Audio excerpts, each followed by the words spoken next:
Hello and welcome to a very special interview with a very distinguished person. If you just go and check the CV of Muthukumar Neelamani, Muthu to all of us, you will see, finance czar, multiple different distinguished positions, leading corporate, across the globe, experience of working across the globe, making a difference to multiple different sectors. And you understand why I had requested him to join me in this session of leadership lessons from sport. As far as I'm concerned, an avid sports fan. And that's why when a distinguished corporate of his caliber brings in the mesh of sport, it becomes a deadly combination, which kind of attracted me to request him to join this session. Firstly, thank you very much for making time and welcome to Leadership Lessons in Sport. Thank you, Boria, and thank you for this very generous introduction of me. I feel pretty important after hearing such a generous introduction about me. Happy to be here, and I hope the interaction that we are going to have from here on is going to be useful to your team members as well as the listeners who will look at this interview going forward. Absolutely. Yeah. I'm pretty sure of it. 100% sure of it. You see, our association on this particular front goes back to quite a year now. Almost a year, some months. And the thing about you is, I had mentioned the Trailblazers Conclave at that point. And then when I reached out to you about the Trailblazers Conclave, giving you some details, without batting an eyelid, you said, I will go ahead and support. You said this is important for India. This is important for the projection of sport in the country. This will make a difference. I will go ahead and support. What does this kind of a conclave mean for you? How does it make a difference to the ecosystem? Why did you agree like that? Can you give me an understanding of where you were coming from? Yeah, Boria, as you rightly said, first and foremost, I'm an avid sportsman, right? Sports man as well as I would say a sports devotee. And any kind of sport, as all of us coming from India, cricket is religion. But we have grown up playing every other sport, right from kabaddi to hockey to tennis to badminton, nowadays golf. And you get to play any sport and you play. So when you said, when I met you a year back, and then I saw the passion in you in terms of trying to make a difference through Revsportz, as well as trying to make a difference through this Trailblazers Conclave. And it's going to be the fourth year, and hopefully it is going to be the best conclave yet for you. And the moment you said that, I shared the same passion. I wanted to be associated with that. I wanted to make a difference to the sports in India, especially the vulnerable, and supporting women's sports, because most of our sports are dominated by men's sports, whether it is cricket, whether it is tennis, whether it is golf, whether it is badminton. There is a lot of attention and adulation for the men's side of the sport. And relatively, it is not as attractive and commercially viable for supporting women's sport. And that is the reason why I thought when you said you are going to focus on women's sport, and right time that the Indian women's team have won the Cricket World Cup. So I thought, why not? Why not be part of it, and not only as an episodical support, but as a continued supporter of this noble cause. This brings me to my kind of connected question. And you mentioned women's sport. I kind of push you a little bit on women's sport, but more importantly also Paralympic sport. When I do sport, it is very easy to go and do Indian men's cricket, Virat Kohli, Rohit Sharma, and you get numbers. People talk about you. People come and discuss your work and all of that. But the moment you do Paralympic sport, in Paris, India won 29 medals. There were 8 or 9 journalists. 6 of them were from Revsportz. 6 out of 8 in Paris on ground. And that is what the moment I mentioned to you, and you immediately said, yes, I will back you. Support for disability sport. There is a larger goal of equality and sensitivity. Can you tell me about that vision of yours? Because I see very few corporates coming forward and supporting, because for them this is not attractive. This is not the headline. Yet in your case, it was different. Yeah, so first, I may have to draw a linkage to where I work from. So I've been in Olam Group now for last 28 years, and we are a global company. But more importantly, we started in 1989 from Africa, and I have been deeply associated with many countries in Africa, with the communities, with the local communities, with smallholder farmers, with women empowerment, child education, access to medical facilities. I have in close quarters watched, because of poverty, because of lack of access to good medical facilities, education, and livelihood. There are a lot of people who are actually physically challenged, right? It can be eyesight, as simple as cataract. It can be physical inability because of polio. I have seen all of these through many years in close quarters, and as Olam, we have the DEI, the diversity, equity, and inclusion, as a pranam mantra. And that is why the moment you said, it struck a chord. And then I said, we should definitely, as a corporate, support Paralympics. Fantastic. Absolutely fantastic to my ears. And when you're talking about Olam, can you also talk to me a little bit about the vision for sustainability? Because it's a very different world, and sustainability is so critical. Whether I see the Olympic Games, now it's a green game, sustainability is at its core. I was reading about Olam, doing my due diligence. Fascinating to see what Olam does across the world and how important sustainability is, which is now so very relevant to sport, and it connects very closely. Can you talk to me about a little bit about that vision? Yeah, again, sustainability is a core at the right at the center of the heart for Olam. The purpose of Olam Agri, the company I represent, clearly is looking for a food secure future for all. As you know, the world is changing, and we need to act now to secure our future, especially on the food side. Everybody knows that the population is growing, and it is 8.3 billion last year, and it is expected to reach 10 billion by 2050 and 11 billion by 2100. Almost all of the growth in population is going to come from Africa. Beyond 2050, even countries, China is already declining. India will also peak by 2050 and start declining in population.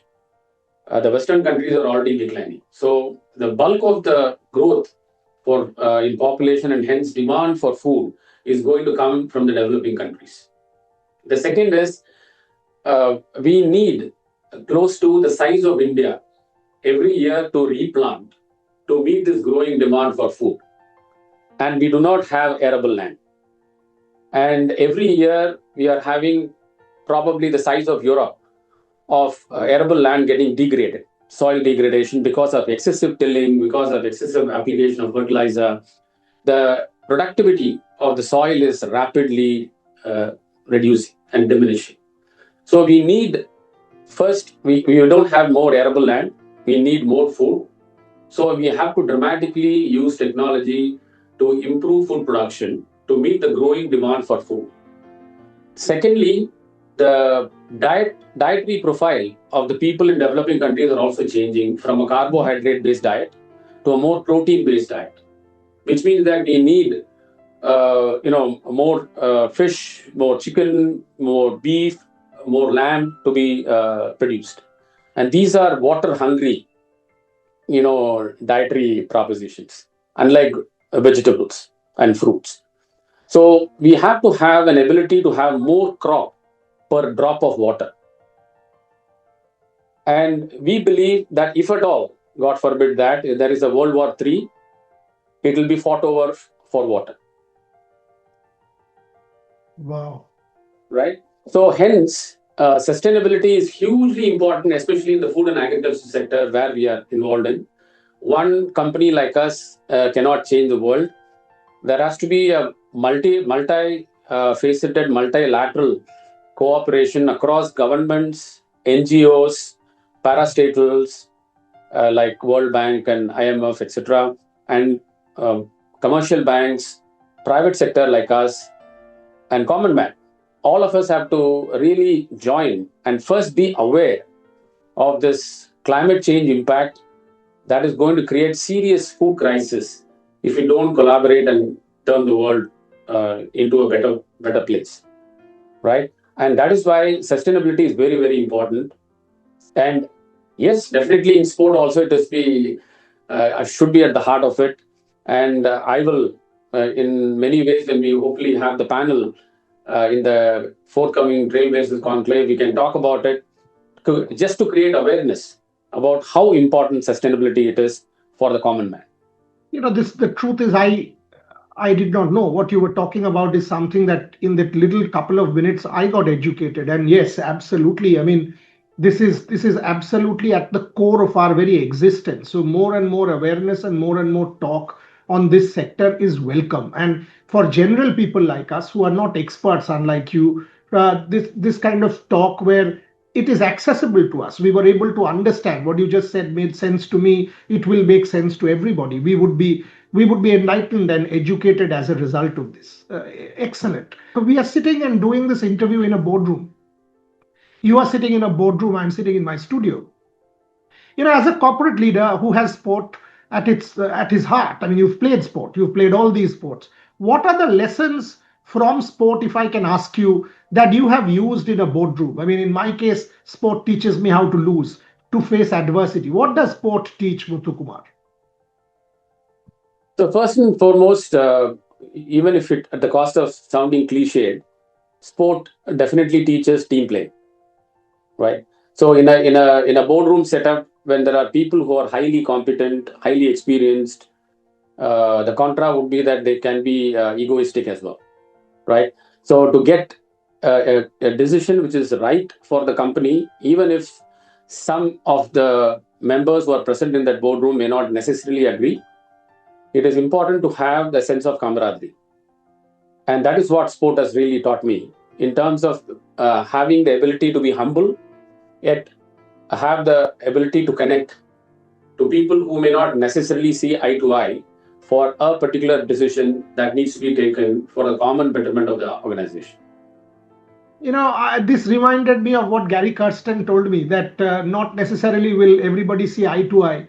It was the day after India's semi-final win, in the 2011 World Cup, and it was in Mohali. We were sitting. Gary Kirsten was sitting and having breakfast at 7 a.m. And he's a friend of mine. I walked up to him and said, "Oh, what a team you've created!" And he was like, "What do you mean, what a team?" I said, "No, look at what happened last night. Fantastic team." He said, "You think all of these players are friends?" And I'm like, "What are you saying?" He said, "Look, each of these are superhuman performers, will have egos. I don't want them to be friends. All I want is when the last catch goes up, that player who is under the ball will take it, and all of the 15 will say, 'Let's take that catch for India.' After that, whether they have dinner with each other or not is not my concern." Exactly what you just said in the boardroom. Fascinating. And two different people, different backgrounds, using sport in the very same manner. This is what sport does. Beautiful example. Uh, you know, Thank you. when I see India now, Muthu, I mean, I see the Prime Minister taking interest in the Olympic Games. Day before yesterday, couple of days back, he was talking about the importance of hosting the 2036 Olympics. India is hosting the 2030 Commonwealth Games. Sport as soft power is now a known thing. Where do you stand on this? Where do you think by hosting such events, do you think India's global standing can be impacted? And how does India leverage sport in the global world? As a corporate leader who kind of represents India as an ambassador across the world, where do you stand on this? So clearly, all of us know very recently India has become the fourth largest economic superpower in the world, right? Fourth largest economy, just beating Japan, and pipped to become the third largest economy soon by 2030. Now, that is one side of projection of India as a emerging superpower. And obviously, we also hold the world record of having the biggest population in the world. And I think that we will hold for some time to come, at least till 2050. Right. The I have seen, let's say, in a small country like Singapore, where I have been living for the last 18 years, and I have traveled across the globe, as you know, we have seen the focus of Singapore government in supporting sport and becoming a country's ambassador, because international sport events is where many countries representatives come. They are all driven by one common passion. Obviously, while winning is hugely important, it is also about representing their countries and being brand ambassadors for their respective countries. So India, with such a huge population and with growing young population, and hopefully with more affluence in the middle class, and with more awareness now coming in because of social media and other aspects of it, right time India has to ride this super train, right? And definitely private sector, read corporates, have to step up and help the government. It is not just that the government alone can do everything that can push. Definitely, it has to be supported by corporates who can then, sponsor um, sportsmen, sportswomen, and also, let's say, women's sports is one, Paralympics another, where commercially, even though it is not very attractive, but as a responsible citizen of the country, as a corporate, they should definitely step up and support India in the next wave of sports stuff.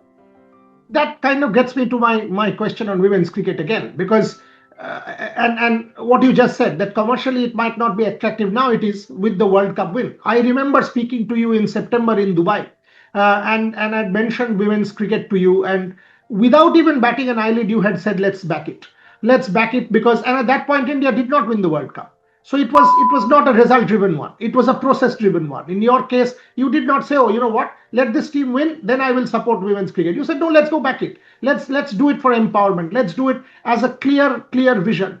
Can you talk to me about that? Because it is not a result driven orientated drive in your case. It is a process driven, a macro picture that you have in mind, which attracted me to your vision. And since then, I mean, I reached out to you. I want to put that on record. I mean, that kind of attracted me to you as a corporate, as a thought leader, as a visionary. Tell me that a little bit about that it's process driven, So, result oriented. So everything that we do in real life, in corporate life, is not going to be, while the focus is about so-called winning, not every decision that you take, not every action that you make will have an immediate result, right? Some can be long-term. For example, in our company, we are now thinking of what this company should be in 2035, so 10 years hence. And we are imagining the future for the company in 10 years hence. I don't know whether I will be part of the organization in 10 years hence.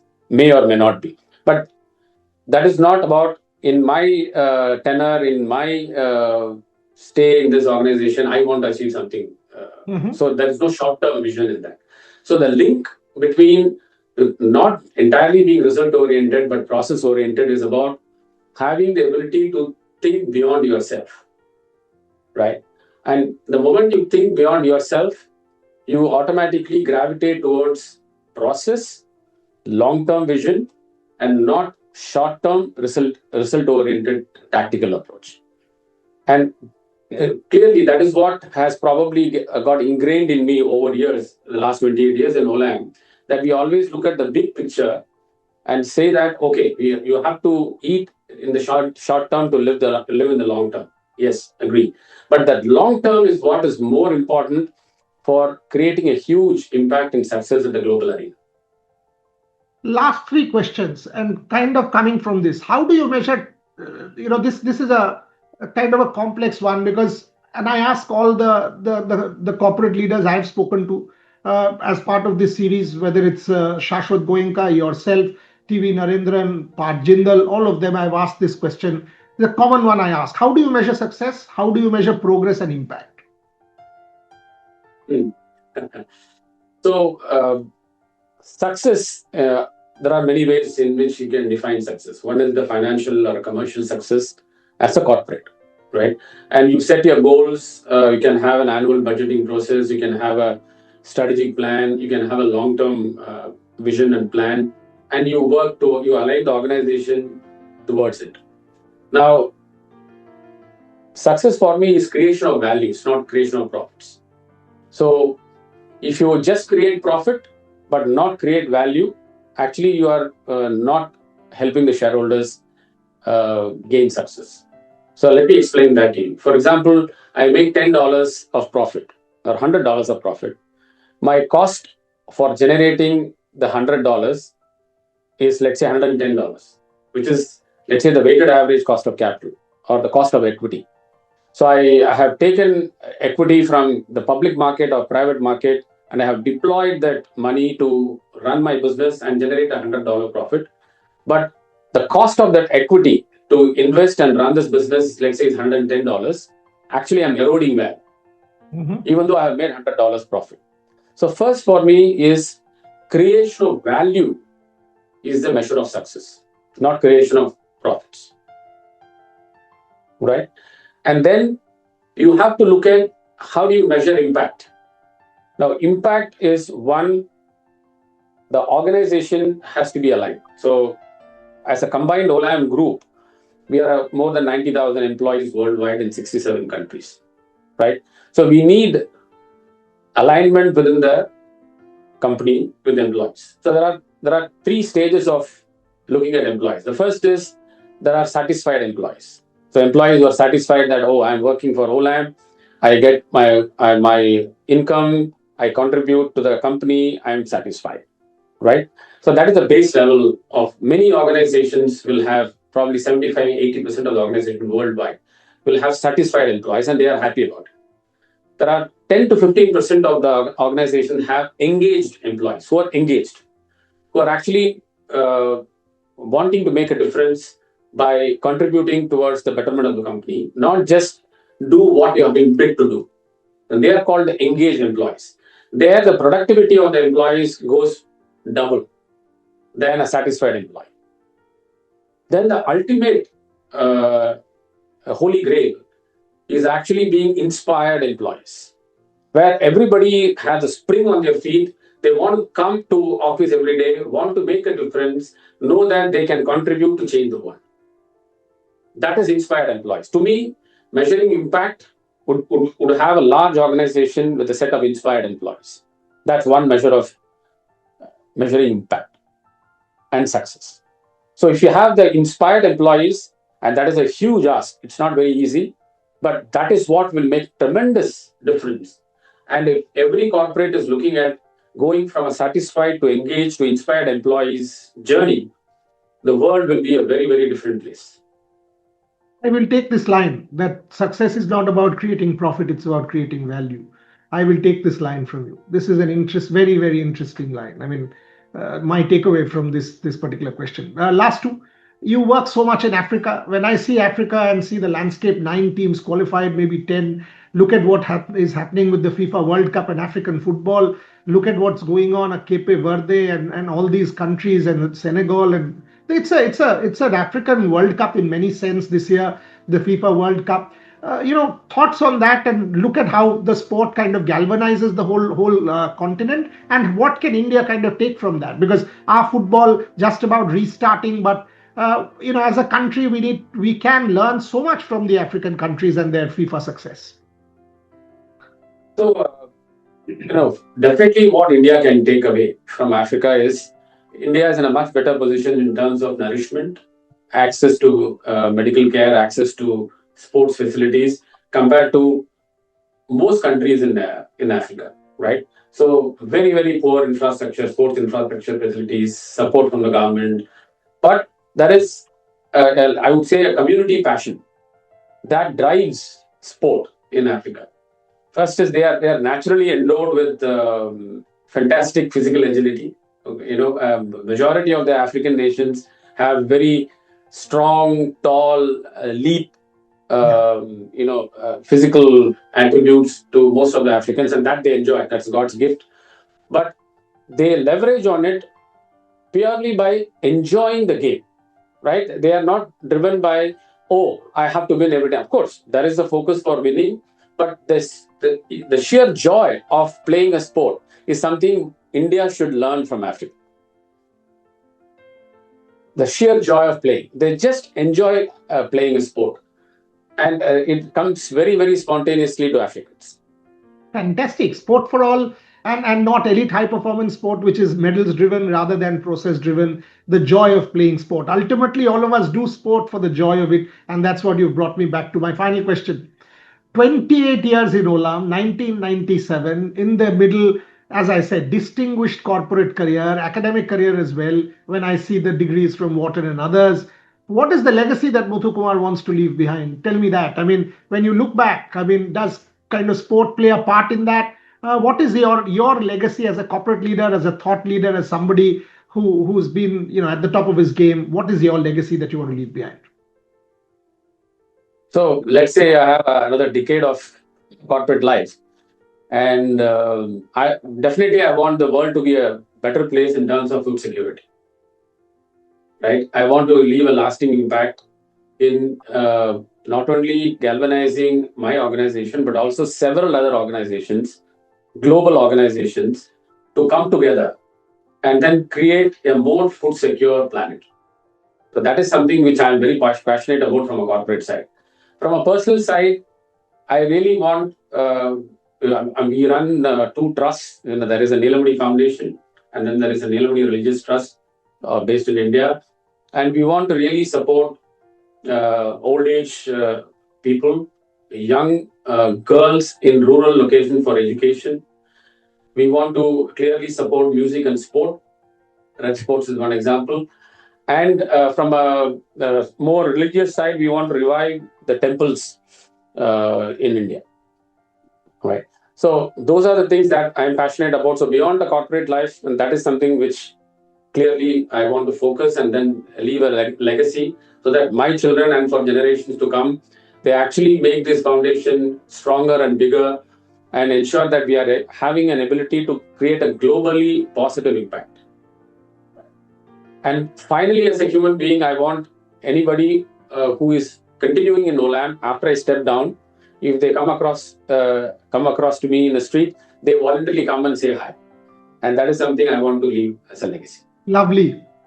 Lovely. I couldn't have expected a better ending. That, yes, and voluntarily somebody will say, yes, this man made a difference to this organization that I'm now part of. Wonderful. Wonderful. I do interviews for a living.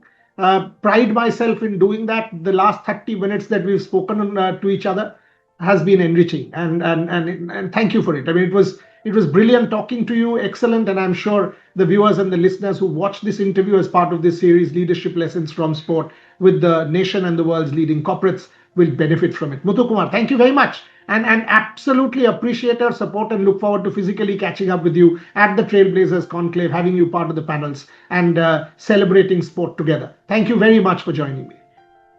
Thank you, Boria, and looking forward to seeing you in Kolkata.